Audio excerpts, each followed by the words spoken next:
That's Ixy Bixy.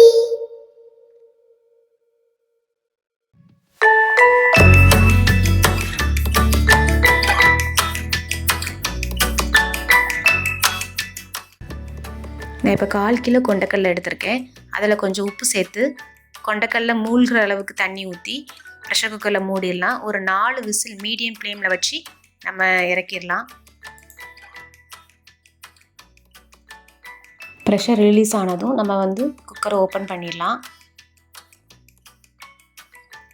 கொண்டைக்கடலை நல்லா வெந்திருக்கு. இப்போ நம்ம ஒரு பேஸ்ட் ரெடி பண்ணிடலாம். அதுக்கு ஒரு 1/2 டீஸ்பூன் சோம்பு, கொஞ்சம் தேங்காய்,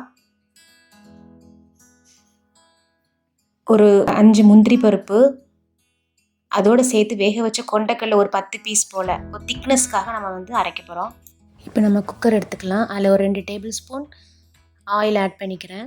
அது சூடானதும் ஹோல் ஸ்பைசஸ் ஆட் பண்ணிக்கலாம். பட்டை, கிராம்பு, ஏலக்காய், பிரியாணி இலை இதெல்லாம் சேர்த்துட்டு அது பொரிஞ்சதும் கொஞ்சம் கருவேப்பிலையும் 2 பச்சை மிளகாவும் கீறி வச்சுருக்கேன், அதை சேர்த்துக்கலாம்.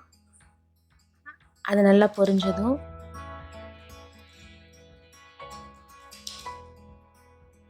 ஒரு டேபிள் ஸ்பூன் இஞ்சி பூண்டு பேஸ்ட் சேர்த்துக்கலாம்.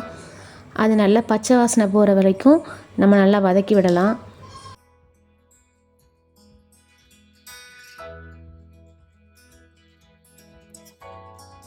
பச்சை வாசனை போன பிறகு 2 பெரிய வெங்காயத்தை எடுத்து அரைச்சி பேஸ்ட் பண்ணி வச்சுருக்கேன், அந்த பேஸ்ட்டை சேர்த்துக்கலாம். அது நல்லா வதக்கணும். நல்லா வதக்கி விடுங்க. 2 தக்காளியை எடுத்து அரைச்சி வச்சுருக்கேன், அந்த பேஸ்ட்டையும் சேர்த்துக்கலாம். இப்போ எல்லாத்தையும் சேர்த்து நல்லா மிக்ஸ் பண்ணி விடலாம்.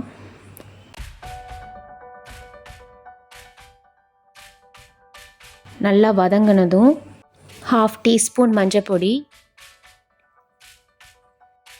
1/2 டீஸ்பூன் வத்தப்பொடி, 1/2 டீஸ்பூன் மல்லிப்பொடி, இது எல்லாத்தையும் போட்டு நம்ம நல்லா சேர்த்து நல்லா மிக்ஸ் பண்ணலாம். இந்த மசாலோட பச்சை வாசனை போகிற வரைக்கும் நல்லா வதக்கி விடுங்க.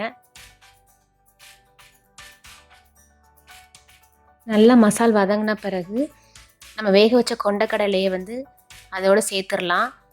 அந்த தண்ணியோடு சேர்த்துருங்க. நல்லா மிக்ஸ் பண்ணி அதெல்லாம் கொதிக்க விடுங்க.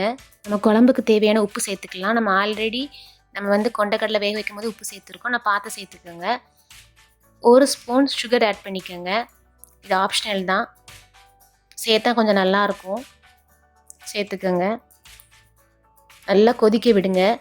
குழம்பு நல்லா கொதித்ததும் நம்ம ஒரு பேஸ்ட் ரெடி பண்ணி வச்சுருக்கோம்ல, அதை சேர்த்துக்கலாம்.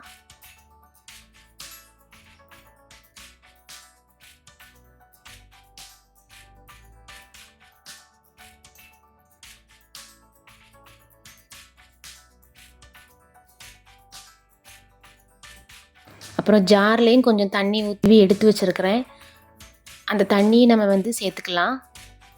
குழம்பு கொதித்ததும் நம்ம கொஞ்சம் கொத்தமல்லி ஆட் பண்ணிக்கலாம். ஆட் பண்ணி நம்ம குக்கரை மூடி மீடியம் ஃப்ளேமில் நம்ம ஒரு விசில் வச்சு இறக்குனா நம்ம குழம்பு ரெடி ஆயிரும்.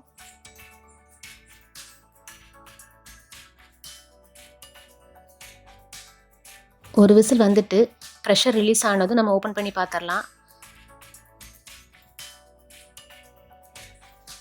குழம்பு ரெடி ஆகிட்டு,